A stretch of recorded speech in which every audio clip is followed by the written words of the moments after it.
Welcome to the YouTube channel smart prep with Yatendra. तो आज हम अपनी सीरीज़ को कंटिन्यू करते हैं जिसमें हमने अपना टॉपिक लिया था मेथडोलॉजी का टीचिंग मेथड्स के हमने 2 टीचिंग मेथड्स कंप्लीट कर लिए थे, ग्रामर कम ट्रांसलेशन मेथड। नेक्स्ट था हमारा डायरेक्ट मेथड, जो अब उसके बाद आता है हमारा ऑडियो लिंगुअल मेथड। इसको हम मॉडिफाइड मेथड और डायरेक्ट मेथड भी कहते हैं, क्योंकि डायरेक्ट मेथड में जो लूप होल्स थे, डिसएडवांटेजेस थे, उससे ओवरकम करके हमने इस मेथड को डेवलप किया था।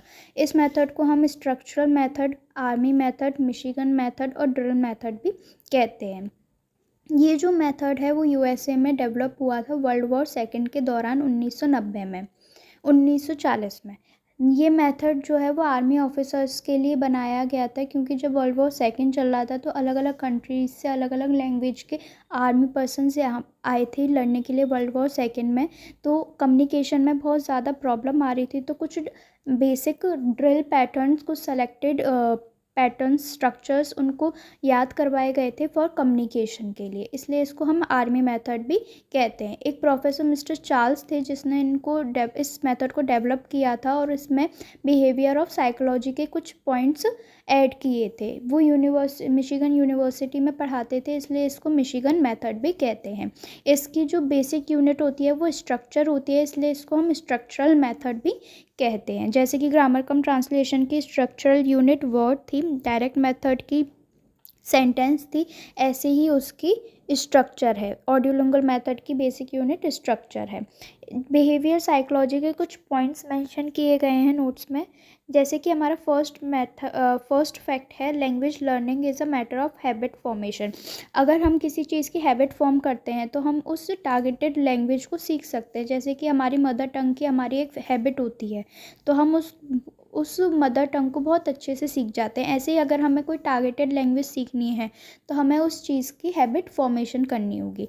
नेक्स्ट है हमारा कि स्किल्स को हम प्रैक्टिस के द्वारा सीख सकते हैं। अगर हम जैसे किसी मैथ्स की प्रैक्टिस करते हैं तो हम उस स्किल को बहुत अच्छे से सीख लेते हैं। ऐसे ही अगर हम लैंग्वेज लर्निंग के लिए प्रैक्टिस करें, उनके स्ट्रक्चर्स की बार बार प्रैक्टिस करें, तो हम उस टारगेटेड लैंग्वेज को अच्छे से सीख सकते हैं। वोकेबलरी भी इस कॉन्टेक्स्ट में अच्छे से लर्न रहती है। मिस्टेक्स को अवॉइड किया जाता है, जो कि एक बैड हैबिट का रिजल्ट होता है। नेक्स्ट हमारे आते हैं characteristics of audio lingual method. इसके करेक्टरिस्टिक्स ये हैं कि ये एक तो बिहेवियरल साइकोलॉजी पर फुली बेस्ड है। ये मेथड्स में डायलॉग का यूज़ किया गया है। कि डायलॉग क्या होते हैं? डायलॉग एक सेंटेंस होते हैं जो कि एक पर्टिकुलर स्ट्रक्चर के बने होते हैं, जिनका स्ट्रक्चर चेंज नहीं होता। इसके एग्जाम्पल भी नीचे दिए गए हैं। ये प्रोनाउंसिएशन पर बेस्ड होते हैं। टीचर सेंटर्ड मेथड होता है ये।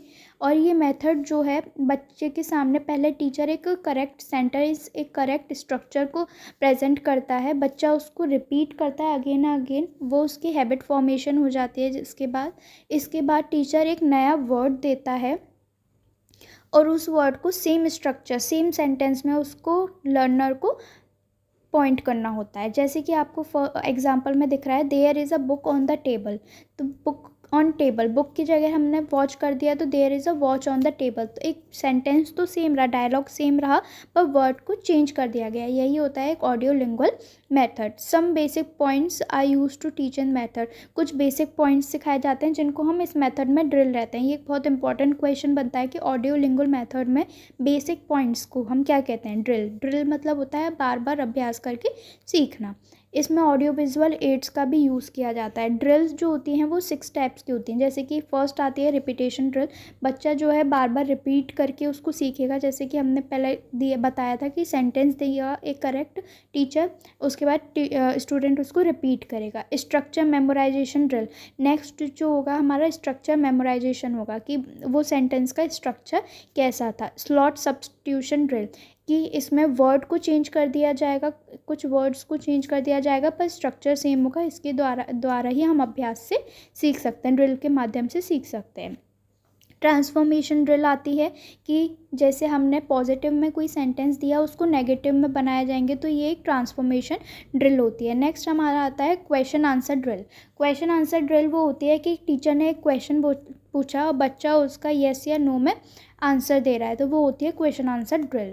चेन ड्रिल होती है, जैसे for example there is a book on the table, हमने फर्स्ट सेंटेंस बोला there is a book on the table, table is in the hall, तो ये एक चेन फॉर्मेशन कर रहे हैं कि जो हमारा लास्ट वर्ड था उससे ही हमने नेक्स्ट अपना सेंटेंस स्टार्ट किया। नेक्स्ट हमारा आता है कि ये जो मेथड है उसमें limited use of mother tongue होता है, बहुत कम यूज़, सबसे ज़्यादा यूज़ होता है ग्रामर कम ट्रांसलेशन में, डायरेक्ट मेथड में बिल्कुल भी मदर टंग का यूज़ नहीं होता। नेक्स्ट इसमें आता है लिमिटेड यूज़ होता है मदर टंग का, कुछ बहुत ज़्यादा इम्पॉर्टेंट है उसको मदर टंग में सिखाना है तो वहाँ पर हम इसका यूज़ करेंगे। लिसनिंग और स्पीकिंग पे बहुत ज़्यादा फोकस किया जाता है। इसके एडवांटेजेस ये हैं कि हम इससे न्यू वोकेबलरी सीख सकते हैं, न्यू सेंटेंसेस सीख सकते हैं, बहुत कम चांसेस होते हैं किसी मिस्टेक्स के, क्योंकि इसके जो पैटर्न होते हैं वो फिक्स्ड होते हैं, तो इसलिए बहुत कम चांसेस होते हैं इसमें मिस्टेक्स के। ये फोकस करता है रिपीटेशन पे, कि बार बार सेंटेंस को, स्ट्रक्चर्स को रिपीट किया जाए, ये इस पर बल देता है, फोकस करता है, एम्फेसिस होता है।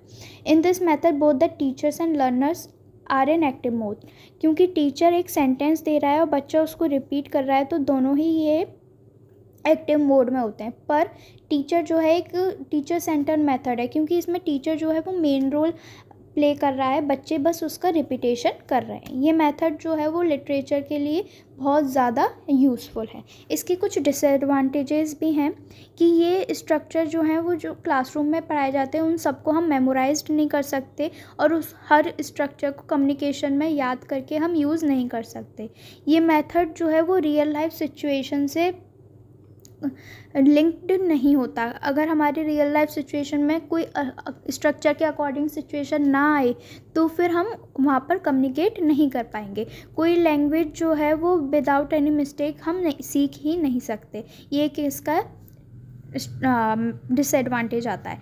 ये मेथड जो है वो नेचुरल सीक्वेंस को फॉलो नहीं करता, लिसनिंग, स्पीकिंग, राइटिंग इस सीक्वेंस को फॉलो नहीं करता। मेनली ये लिसनिंग और स्पीकिंग पर फोकस्ड होता है, ये आपको हमने पहले बता दिया है। तो ये मेथड यहीं पे ख़त्म होता है। Thank you for watching, like करें और सब्सक्राइब करें। Thank you.